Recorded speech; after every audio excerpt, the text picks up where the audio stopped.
All right. Well, it's great to see you. Our topic this evening, racism in America, the role of the Christian church, is an intriguing one. Um, and there's a lot of history of which I was unaware. And so we'll share some of that this evening, but there's much that could be done to follow up, particularly on the resources that are the basis for this evening's program. So let me see if I can get all of this started. Whoops, I spotlighted you, Roger. I meant to spotlight me. Let me try that again. Aha, okay.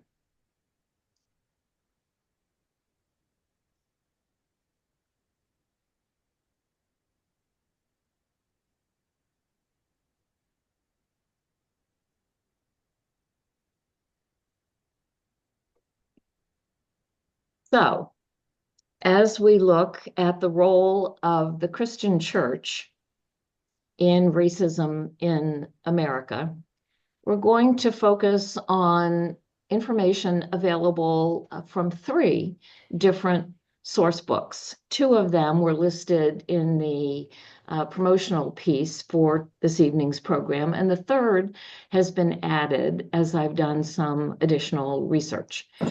So the first is a book by Dr. Jamar Tisby entitled The Color of Compromise, The Truth About the American Church's Complicity in Racism, which is a very new book.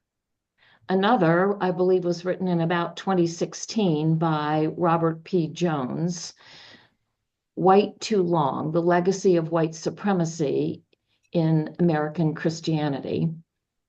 And then because each of these, particularly Robert Jones, brought up issues of the Southern Baptist Church and Episcopalians and Lutherans and Presbyterians, based on my membership and participation in Westminster Presbyterian Church, thought it might be useful to gather some more historical information about the Presbyterian Church. And so I have found a very new book by William Yu, What Kind of Christianity? A History of Slavery and Anti-Black Racism in the Presbyterian Church. So we are going to begin with a little bit of background, focusing initially on the book, The Color of Compromise. And one of the first elements that Jamar Tisby explores is the chattel principle and slavery and the role that it has played in American history and the American Christian church. That principle was actually social alchemy that transformed a human being made in the image of God into a piece of property and invoked the bill of sale principle when dealing with that person. As property, enslaved people were valued for their physical aptitude and their obedient attitudes. And the prices for a slave would vary based on that, among other aspects. Slaves and their value were used as collateral for loans, and they were frequently sold as the part of settling an estate when their owner died. Black women were valued both for their productive ability as men, but also their reproductive ability. And rape was common. On average, a Black woman slave would bear more than 9 children. Christians were complicit in the continuation of slavery. It was true across society, but Christian support stands apart because the Bible clearly and frequently instructs believers in how they should treat other people as yourself. And the American church from the beginning made its uneasy peace with the enslavement of Black people. all of that before the founding of the United States. In fact, we'll hear about a document from, I believe, 1667 in Virginia that spoke to issues of slavery and the church. But when we look at America's founding documents, the word slavery doesn't appear anywhere. The word slave doesn't appear anywhere. And yet, the institution of slavery is central to the United States as it was created.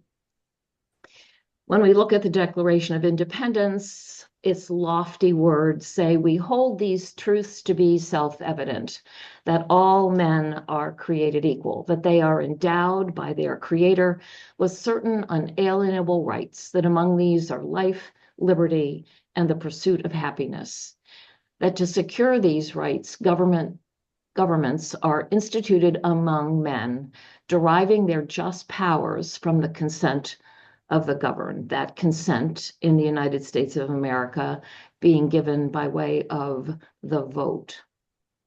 And so we see this wonderful, lofty statement, and yet all men clearly did not include all women, and all men did not include all men. From the beginning, as the United States was formed and began its operation, it was wealthy white landowners who, to whom accrued all of these benefits. And then when we come to the Constitution that was written and implemented, again, the word slavery does not appear, but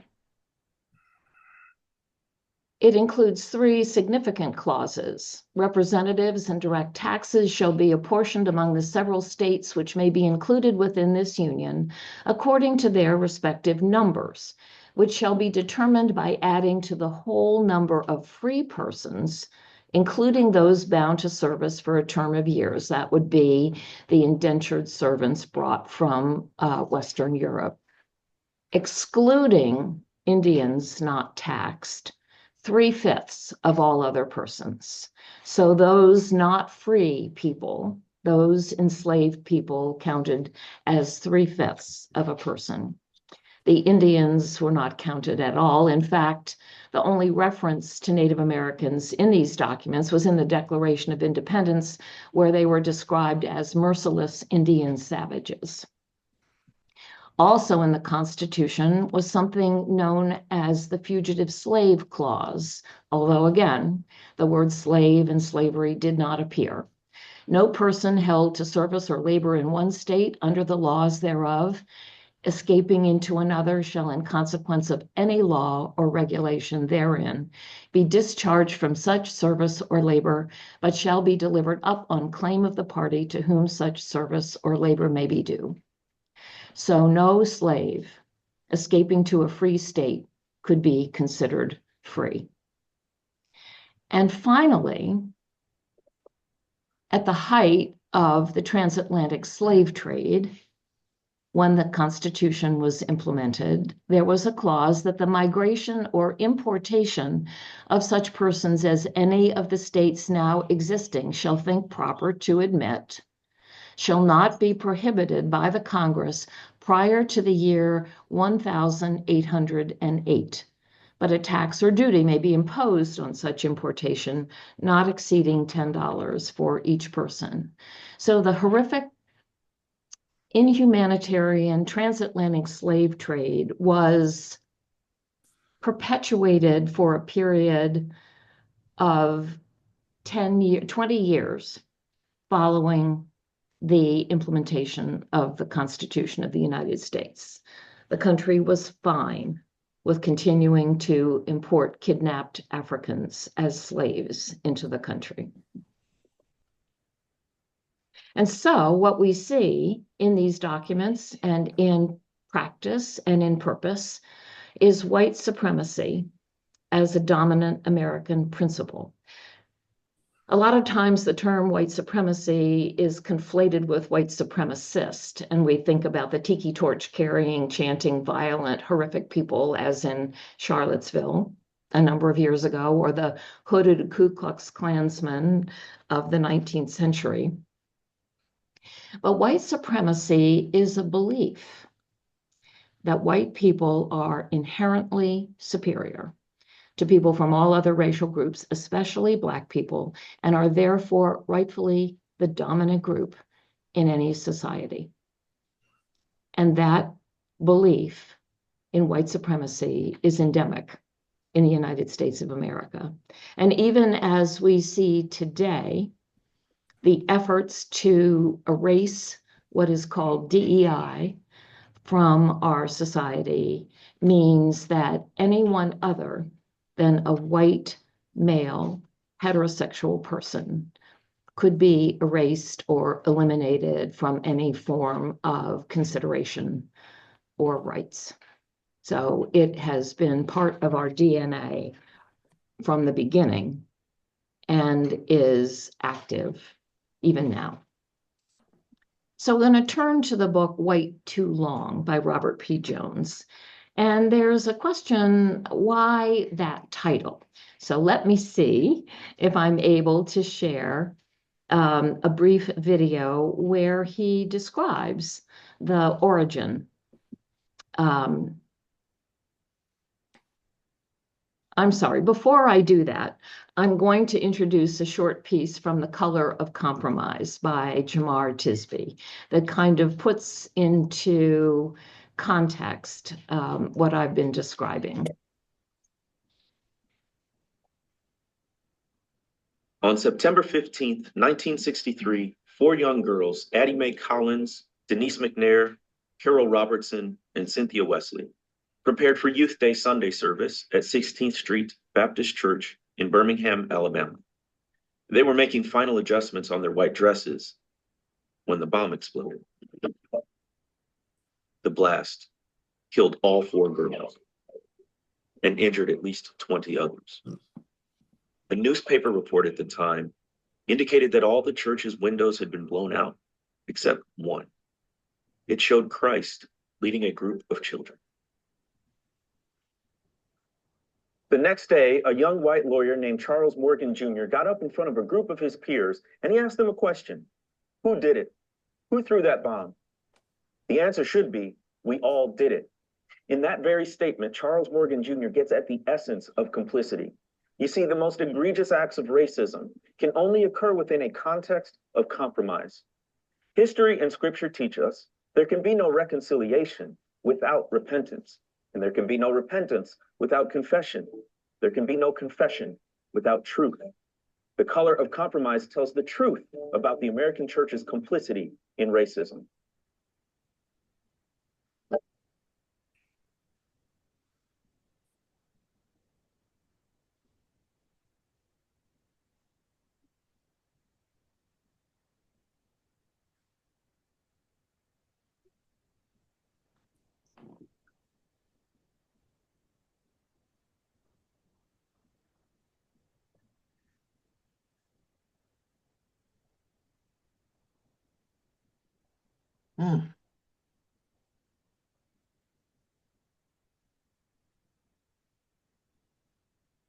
A lot of things got me interested in telling the story of the way the American church was complicit in racism. But I remember one incident in particular. Our family was on vacation to colonial Williamsburg, which is a historian's dream destination. And we were at this museum, and on a plaque, it read that the Virginia Assembly in 1667 had enacted a law that said baptism would not confer freedom on a Native American, an enslaved African, or someone of mixed race descent. That right there was this conflux of race, religion, and politics. And it told me that we have to study this, that the history of the American church's complicity with racism goes back before there even was a political entity known as the United States. So there was never not a time when these issues weren't important and weren't part of the history of the church.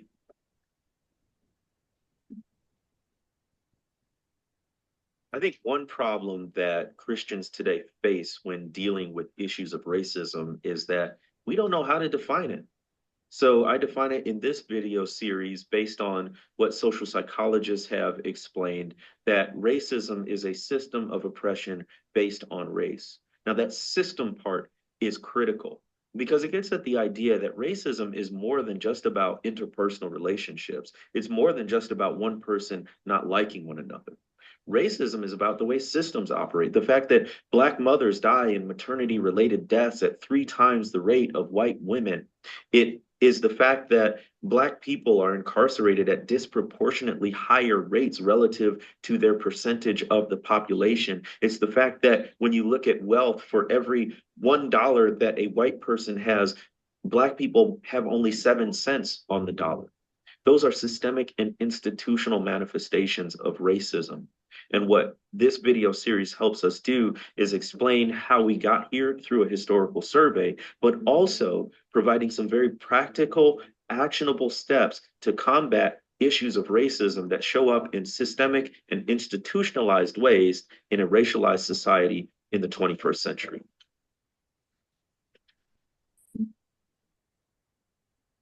I think people would be missing out on a lot if they don't watch this series, namely because Americans in general, and perhaps even Christians in particular, have this really bad historical amnesia. We don't know our history, particularly when it comes to the hard parts of US history, like racism.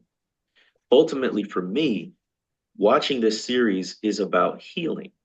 And if we don't understand the American church's complicity in racism, then what happens is people continue to be hurt, specifically people of color like African Americans. And I don't want folks to get hurt anymore.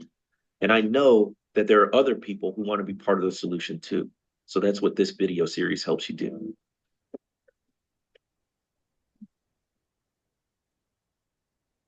After you finish this video series, you will have a very good overview of the ways that the American church has been complicit in racism. So when someone asks you, how can the church have been a part of the problem? You can give them example after example after example. Not only that, you'll have a ton of additional resources to go to increase your knowledge and expand your awareness.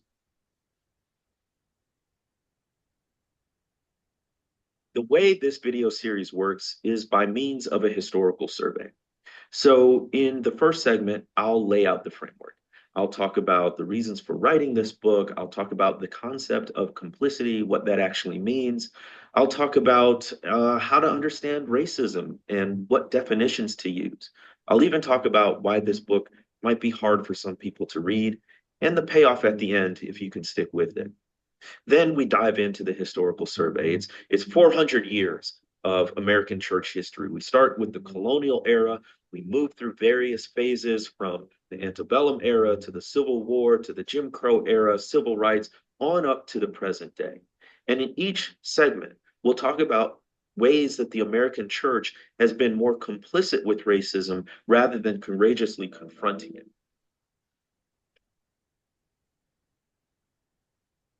After we've gone through centuries of American history and the church's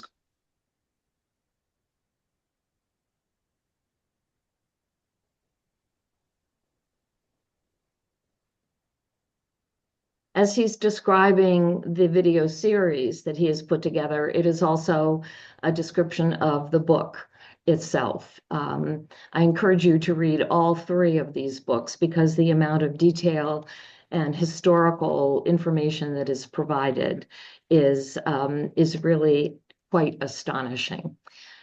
So now we will turn our attention to the book White Too Long and get an understanding of where did its title come from.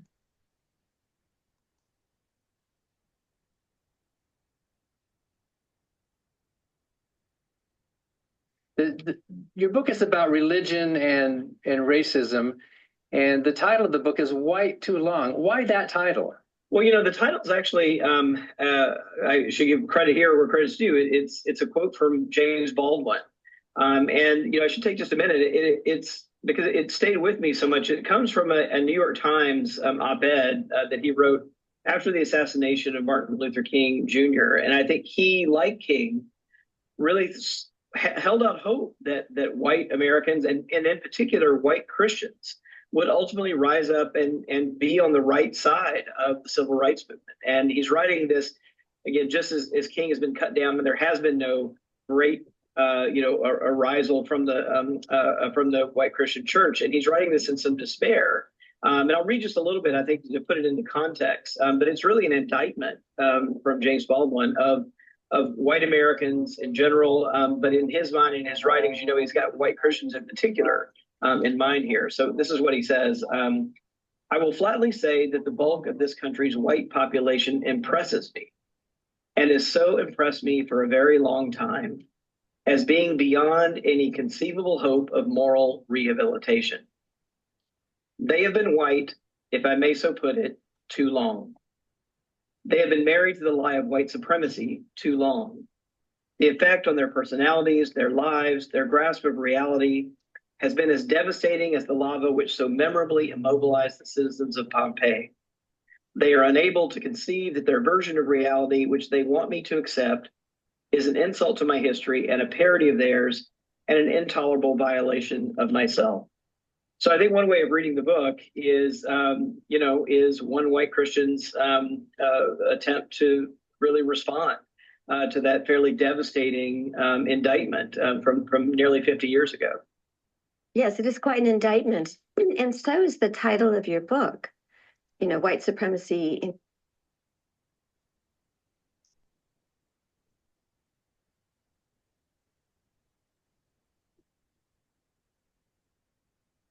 And so Robert Jones goes on to describe the formation of the Southern Baptist Convention, which became the largest Protestant Christian denomination in the United States and held a huge sway over particularly white Christian positions in America. Yeah.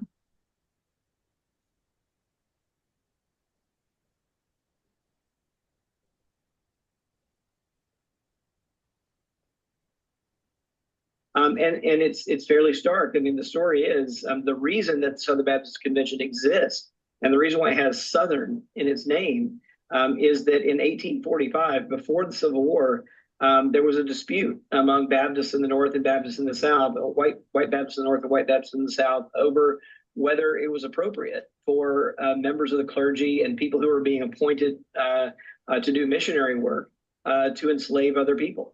This dispute broke out. The churches in the South insisted that this was perfectly consistent with Christian teaching and living to enslave other human beings. And Baptists in the North said, so there was this split. And so 1845, the Baptists in the South formed the Southern Baptist Convention explicitly on the principle that enslaving other people on the basis of the color of their skin was perfectly compatible with the Christian gospel. And I think you're right. I don't think very many people in the general public really realize that, even today.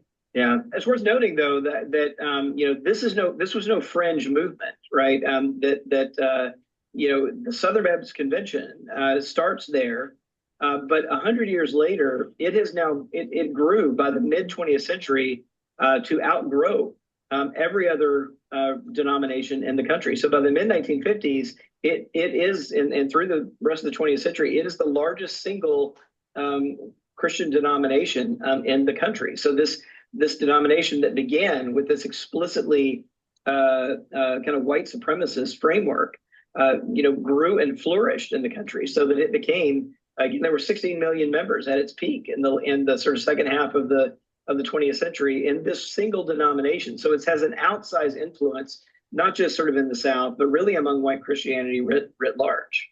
So you also point out that it's Methodists and white Catholics and Presbyterians and others in the South who are still using the Bible to some degree to justify the ownership of people. But your book is, what I found fascinating is you have on the one hand a lot of data and facts and surveys and studies and analysis of actual numbers. On the other hand, you tell a lot of stories too. Some of them are heartbreaking stories. But when it comes to data, which is what your group focuses on, how do you tease that out from the white Christian population? How do you know they actually are more racist? Yeah, well, thanks for asking that question. Like I said, yeah, we do. The book has a lot of history, a lot of memoir, but I do have, my day job at PRI. I'm looking at public opinion data and demographic data, on a day-to-day basis. And so the book is also grounded in quantitative contemporary research of public opinion today.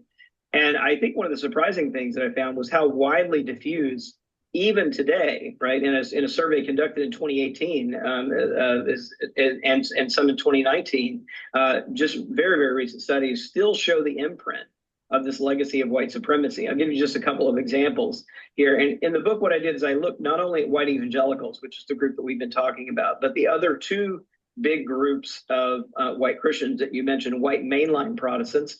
They're more kind of populous in the Midwest, upper Midwest, and the Northeast, and white Catholics, which really have their roots in the urban centers of the Northeast. And even there, with these very different histories, these very different geographical centers of gravity, we found these views fairly diffuse. So just a couple of examples. When we ask about, for example, the things we've been watching unfold, protests, this year over the killing of African Americans by police. When we ask questions about that, we see these massive divides between white Americans who are Christian and those who are not. And that's one of the things I did in the book is look at whites by religious affiliation.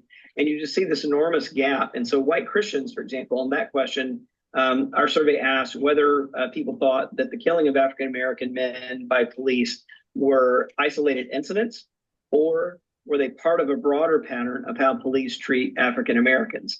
And what we found is that overwhelmingly, white Christian groups are on that first side. They don't see the connection. They say these are just isolated incidents and don't connect the dots between the two.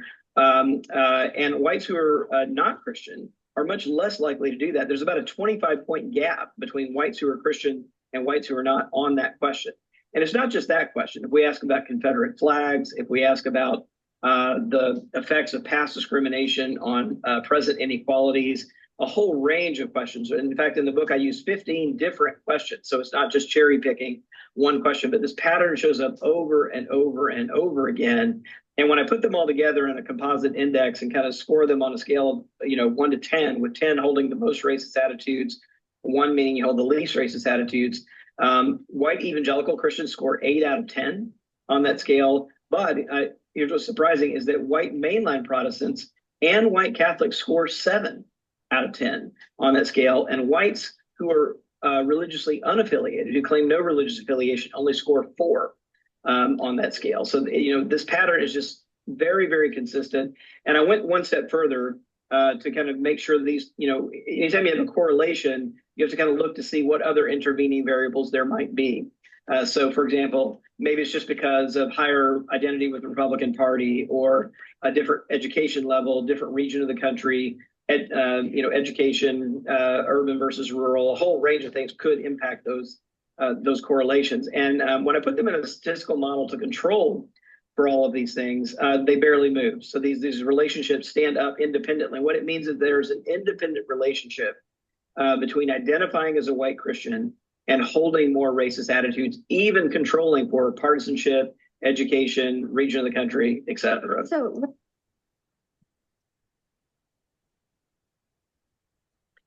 kind of stunning in terms of the data that that he has gathered. He is the president of a firm that specializes in gathering data around religious opinions and actions.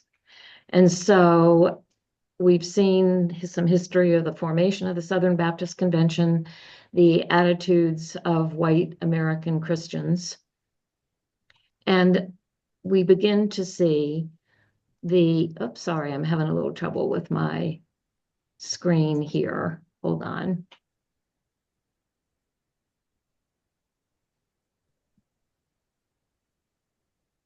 Of white Christianity as a dominant cultural force. And so therefore, the role that it plays in the broader perspective of what we see as religious views in America. So let me give you one final piece from Robert Jones. To Free Thought Matters. We're continuing our conversation with Robert P. Jones, founder and CEO of Public Religion Research Institute. And before the break, we were talking about how the correlation between Christian views and racism. And you point out that if you take the average white American and add Christianity, it leans them more toward racism. Why is that? What is Christianity doing, or where does that come from? Yeah, I have a pretty stark sentence in the book where I make that conclusion. And, it was one I wasn't sure I'd have the evidence to really make, but it's really where the evidence points, is again, this independent relationship between holding more racist attitudes and identifying as a white Christian in the country. And again, not just in the South, right, but in the Midwest, the Northeast, and among white mainline Protestants and white Catholics, not just evangelicals. So, and this relationship being as robust as it was, but here I think is where we have this kind of suppressed history. And if we really understood the history more clearly, we wouldn't be maybe that surprised by that. And, again, if we think about white Christianity as the dominant cultural force for most of the country's founding, all right, and the country has really been, really driven by, I think in many ways, this commitment to white supremacy. So who could vote at the beginning of the Republic? It was white male landowners, and the whole civil rights movement in the 1960s was because, schools were segregated, jobs were segregated, where you could live, it was segregated. This is most of our history, right, has been wrapped up with this kind of legal and cultural edifice of white supremacy. Now, who's been propping that up? And if you realize that the dominant cultural force in the country has been white Christianity, that is who has been propping up that system, right? And so given that white Christianity has been committed to the system and really hasn't been incidental to it, but has been part of the legitimation structure, right? Part of the grounding it in a moral and even a divine mandate that this is the way God intended human society to be set up. When we realize that that is the role that white Christianity has so often played, then we kind of move from a question that's like, well, how can that be? Really to a question that says, well, how could it be otherwise, given this history?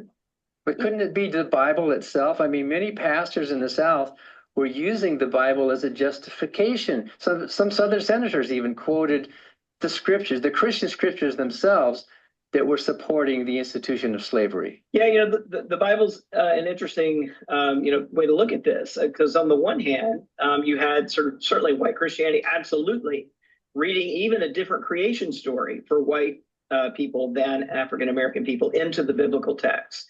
Right, that was a pretty standard fare for whites to try and trace their lineage back to Adam and Eve, and for them to trace the lineage of all Black and brown people to the story of Cain and Abel, like where the character murders his brother, right, and that God marks that person, and reading that in as the beginning of race, even though the text doesn't say anything about that. But on the other hand, you had African Americans drawing on the Bible for themes of liberation, right, from slavery. So the Bible has served as this kind of very elastic document that on the one hand was absolutely a tool of oppression, but by white Christians in this country, but also had been a tool of liberation for African Americans. Your book points out that some white supremacist groups actually recruit a church parking lot. Well, he didn't say they did, but he said they could. If they could. Oh, I see. They could. What if was they that wanted sentence? to. Well, Yeah. So I'll clarify that. So again, I was trying to think about just how to distill this research, into very common, plain language at the end of the day, and really not mince any words. And so one of the more striking findings in the book is the effect of church attendance today on attitudes. So not way back when, but today, because one of the objectives might be, okay, look, I see this correlation. I hear you telling me that it's an independent relationship between holding more racist attitudes and identifying as white Christian. But maybe those people who identify as white and Christian, or maybe they're just Christian in name only, right? So maybe they don't go to church, maybe they're not listening to sermons or attending Bible studies, and they're not really being formed in any community.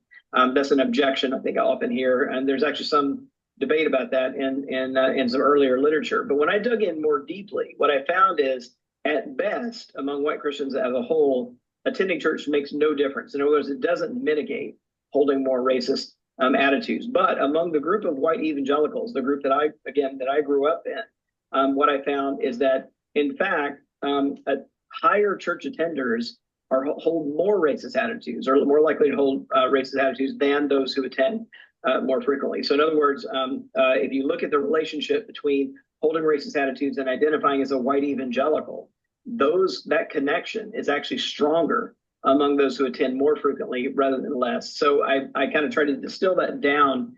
And I said, so what this means is that if you were, it was a hypothetical, but if you were a white supremacist and you were looking to recruit people on a Sunday morning, you would have a higher percentage of success if you hung out in church parking lots than if you hung out at the coffee shop with people who were sitting out church.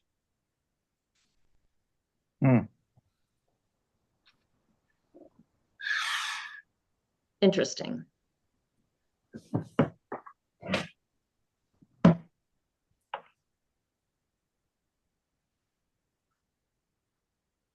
So we turn briefly to the book that I just discovered today that deals with the issue of attitudes and racism in the Presbyterian Church. And we'll just take a minute here.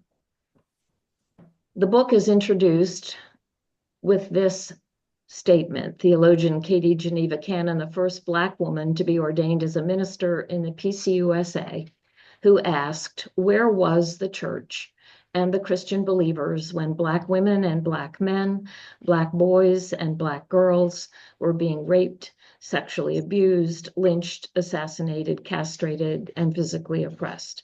What kind of Christianity allowed white Christians to deny basic human rights and simple dignity to Blacks, these same rights which had been given to others without question? One of the things that we know about Presbyterian history back in the days leading up to the Civil War is that the Presbyterian Church, given an option in 1833 to denounce slavery, refused to do so. Tens of thousands of Presbyterians were slave owners. Basically, no Presbyterians were known as abolitionists, and the church supported segregation and inequality. And even as recently as 2020, the Presbyterian General Assembly refused to take up an initiative that addressed the inequity with which Black women and girls were being treated. And so we'll end with a final video from Jamar Tisby, and then open it up for dialogue, questions, answers, comments. He speaks about where we need to be, the spirit of justice. I'm delighted that this great event is being covered by the media to the extent that it is. I don't mind admitting this to the press. I'm a little weary at this point. Dude, we can't see it. About the spirit of justice. Sorry.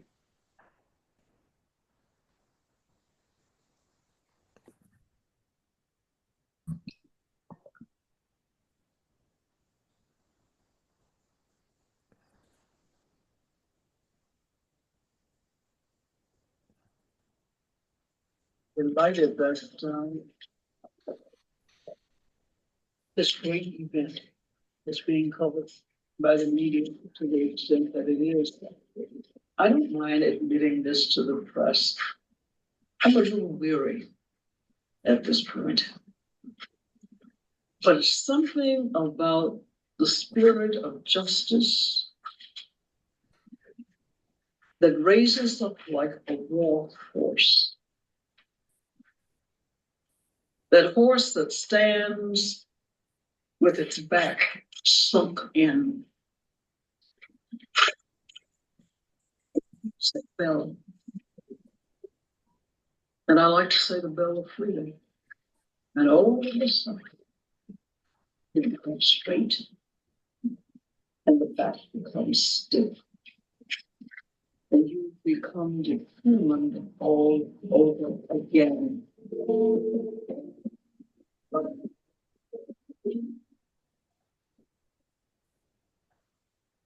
But there's something about the spirit of justice. Ever since I recorded this clip of Myrlie Evers Williams at a press conference in 2017, that phrase has stuck with me. It was so remarkable to me that this woman, in her 80s at the time, could be so determined to continue the struggle for racial justice. I mean, she's speaking at the grand opening of the Mississippi Civil Rights Museum, a museum where they have on display the rifle used to assassinate her husband, Medgar Evers, on their front doorstep. As I do this work of racial justice and studying our nation's history, I found that injustice is common. Evil is unremarkable because it's always so present. Devastating, enraging, yes, but not surprising. You know what is surprising? What is remarkable? It's not that injustice shows up so often, it's that the spirit of justice always shows up too. The spirit of justice is the inner force that moves us to demand dignity and respect for ourselves and others. It's the cry of our souls for the world to be a fair and kind place. People choose to do the wrong thing all the time. But there are people who tap into the spirit of justice, just like Myrlie Evers Williams did, and find the strength to rise up, resist, and get determined all over again.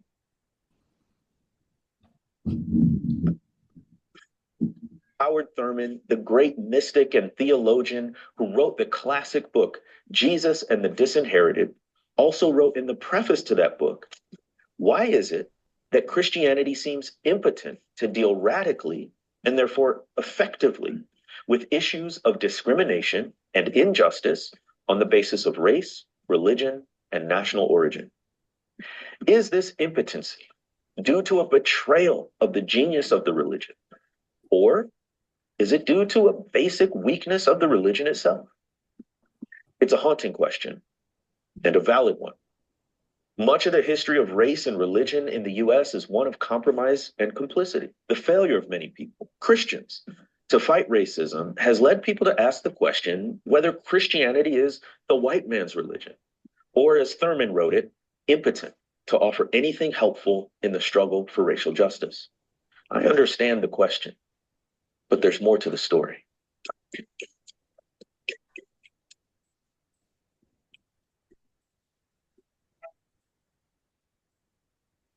About the Black Christian tradition? What about the people who engaged the spirit of justice and instead of compromising with racism, courageously confronted it? We have this great cloud of historical witnesses who all testify that the gospel is one of liberation.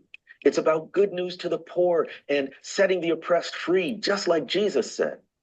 And we need these stories now. We're facing a social and political landscape that is deeply divided. The freedom to vote is at risk. The peaceful transfer of power is threatened.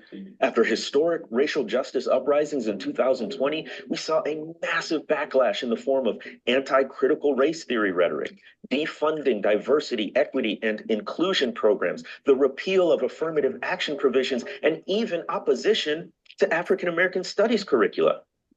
We need some history. We need some hope. We need the spirit of justice. When we look across hundreds of years through every era of US history, we learn about dozens of people and their real life true stories of living for justice. Across all these different years and different people, we find some virtues they all had in common: faith, courage, imagination, and resilience.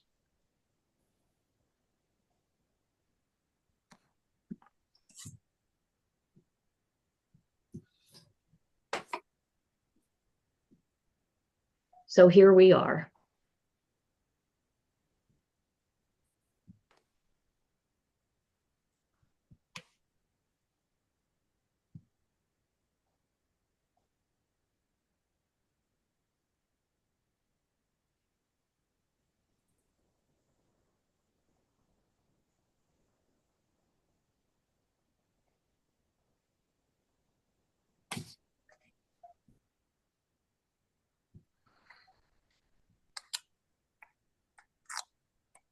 Comments, questions, reflections, Baff- despair, hope?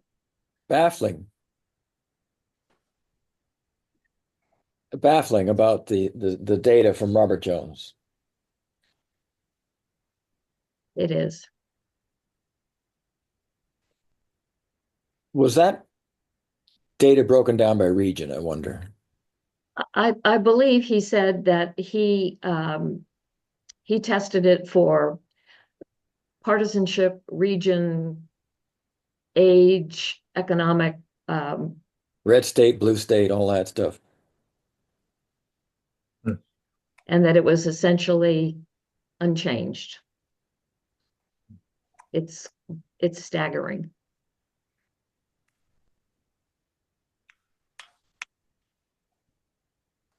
One of the things that surfaced out of looking at all this history is that there have been times in the course of religious history in the United States, and particularly in the 20th century, around the time of the Civil Rights Movement, where churches, denominations, larger organizations, individual churches spoke up, made statements in opposition to the discrimination, in support of equity and fairness. And they were lofty statements, even apologies for past behavior. But what has been pointed out is that those statements were not often followed by action on the part of people who are members of those religious organizations. It might have been a leadership statement, but it did not translate into waves of action in opposition to the evil and in support of movement toward equity. And quite frankly, I think we see that in our churches. There are people, there are individuals, there are small groups who are working to combat the effects of racism and discrimination and social injustice. But quite frankly, the vast majority of people don't have much to say about it and don't engage much. And that's I think maybe an what essential problem. Excuse me. I think what it may be showing is something that we already know. Churches themselves are often segregated. Absolutely. Look at our church, Absolutely. and so that you unconsciously are reinforced with there should be separation of the races by just going to church and seeing what we see. Yep. Everybody looks like me. Looks like Churches are hugely segregated. Yeah, and so I guess unless we can get over that, we're stuck. Well, it does ask a fundamental question of, could one not have empathy for understanding of someone else's circumstance? The answer to that obviously is it's harder. A piece of the work in these books deals with, so where do we go from here? And they point out that trying to integrate churches is not the solution. The solution is working across racial lines toward a justice goal. And in the course of working together, coming to know one another, ultimately churches might integrate, but not for the sake of who's sitting in the pews. It would be from the shared commitment to a common goal and coming to know one another as individual human beings through the course of that work.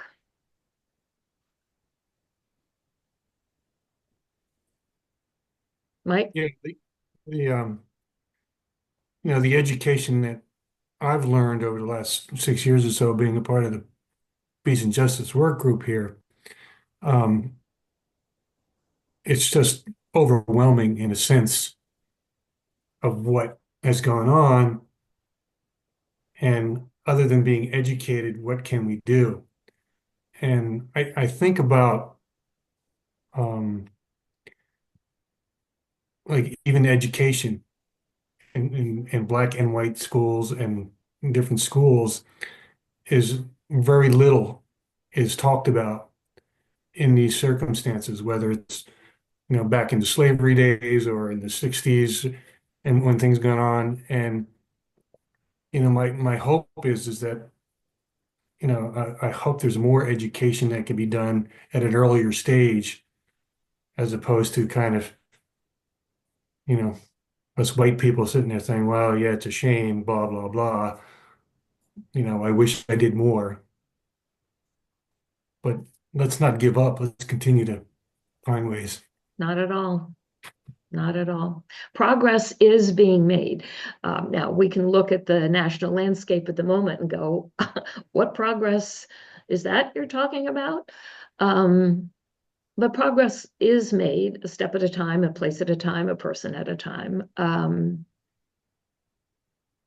But the challenge is enormous. The legacy of segregation, of what that says about our beliefs as white people, about the capabilities and skills of Black people, the fact that we don't know each other as individuals and recognize the degree to which we share so much in the way of our hopes and our dreams and our fears and our challenges, that we just see each other through that screen of skin color.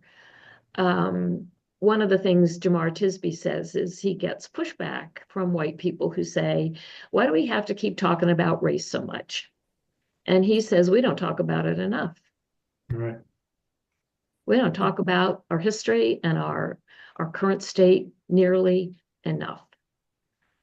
That pushback is designed to forestall any progress, any engagement.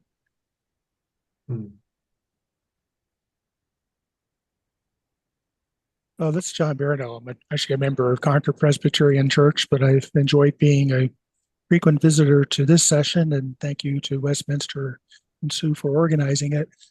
I was on a call earlier today organized by the Presbytery where they had Jimmy Hawkins of the Presbyterian Church based in DC, and he was talking about the Project 2025 that's been prepared by the Heritage Foundation, of all the different things to try to take, in their opinion, to take back the country. And I was listening to that, and I've heard similar things, but Jimmy did a wonderful job of bringing it all together. I was thinking to myself, why did the people who put that together, they think they're Christians? Mm-hmm.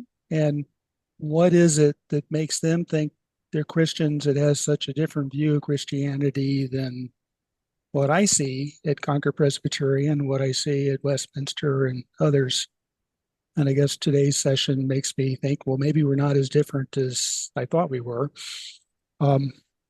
But I think your point is well taken, that we need to do something together to build empathy, to better understand and do. So that's in a lot of areas, that's been a way of building empathy and bridging differences and making things happen. That's another thing, is popular culture is a powerful force. As we see in politics, we can quote all the things we like from the New York Times, but most people don't read the New York Times. They get their reality from Fox News and other sources, and that can sort of overwhelm whatever you may say in church on Sunday. So and I don't know what to do about that, but going back to what Sue brought up earlier, is working together on a project towards justice that is, I think that's been demonstrated to help make progress. And there are so many organizations in the community that are cross-racial groups working together toward progress in housing, in criminal justice reform, you name it, they're there. It's not that we have to forge these connections and create these organizations. We just need to join them. They're there. All we have to do is step forward and say, I want to be part of this. So it's not that hard if we choose to do that. I want to comment that one of the pieces that was instructive to me in doing some of the preparation for this class was a description of evangelical Christianity. And that the core value, the core belief in evangelical Christianity is one's personal relationship with Jesus. And I see this in family members of mine who are Southern Baptists. And literally all they talk about is their relationship with Jesus. That's what matters. Getting right with Jesus, being aligned with Jesus, my relationship with Jesus. It has nothing to do with the common good. It has nothing to do with my neighbor as myself. Nothing to do with the community. And they don't do anything with the community. And so that singular focus on my relationship with Jesus is a type of Christianity that it seems to me runs counter to pretty much everything Jesus ever said. But it is at the core of that aspect of Christianity in our country, and it is intractable. And I would say it's evil. Mark? Sue, again, a great program, so many things that have been brought up. And one of the things that occurs to, Carol's here with me, she's just off screen, to us is one of our focuses is to expand this discussion to a global perspective as well, not just in our backyard of Wilmington or wherever we live. And we happen to be down here in DC attending a Delaware Churches for Middle East Peace conference. And their focus is on the Palestinian plight right now. In other words, Israel-Palestine, Hamas-Israeli conflict. But all the things that were said today with regard to racism, I'll put that in a slightly different term of human rights. They're one and the same. And we talk about that conflict as being religious, political. It can also be viewed by the lens of just racism or deprivation of human rights. So it's compelling to us here after just attending this today in those terms to see how we're still struggling with this in our own country with racism and our church.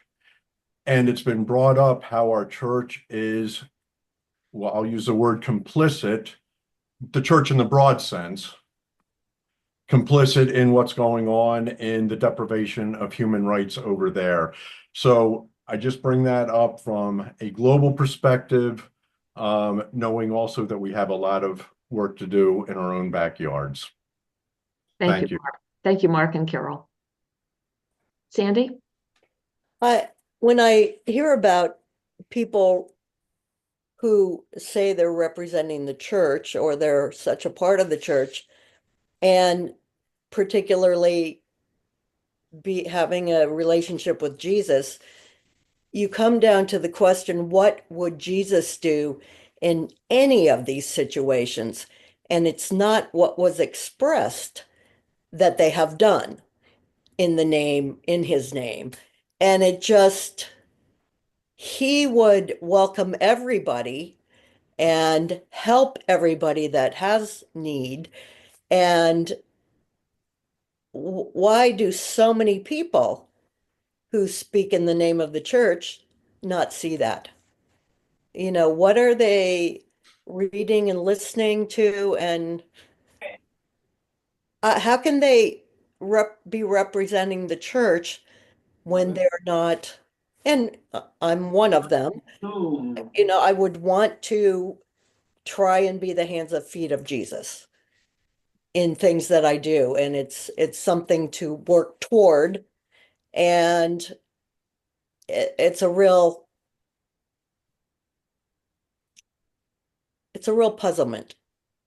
And I think there's sort of layers of this. Okay. So my goal is my relationship with Jesus, being tight with Jesus. That's what matters. Doesn't matter what I do. It's not about acts. It's just my faith. That's what makes me a Christian. Then there are those who, this is overly simplistic, help my neighbor. If my neighbor looks like me, if my neighbor speaks my language, if my neighbor's the same color, if my neighbor's the same religion. And then there is the foundational piece, which I think many of us would speak to, but even in that need to continue to challenge ourselves. If we say every person is a child of God, every person is my neighbor, entitled to the same human rights, do I really act that way? Surely there are more challenges that I face in reaching that point, but wanting to get there, wanting that to be the guiding principle is the foundational first step. Unless that's what you assert to be true, none of the rest of it matters. So asserting it to be true, asserting it to be a goal. We're human beings, we make mistakes, but we work toward that end, knowing that that is who we are called to be. That is what we are called to do. And so I don't know about you, but I'm thinking that characteristic of resilience is really important these days. Pretty easy to just say, oh my God. So thousands before us have done it. We can do it too. And we can do it by supporting one another. There are days when you go, not today. That's all right. But tomorrow. Back in the effort. So I want to thank you all for being here this evening. I think I've certainly found that in the work I've done around putting this together, there is a lot more to learn. I have not fully read all 3 of those books, but I'm going to.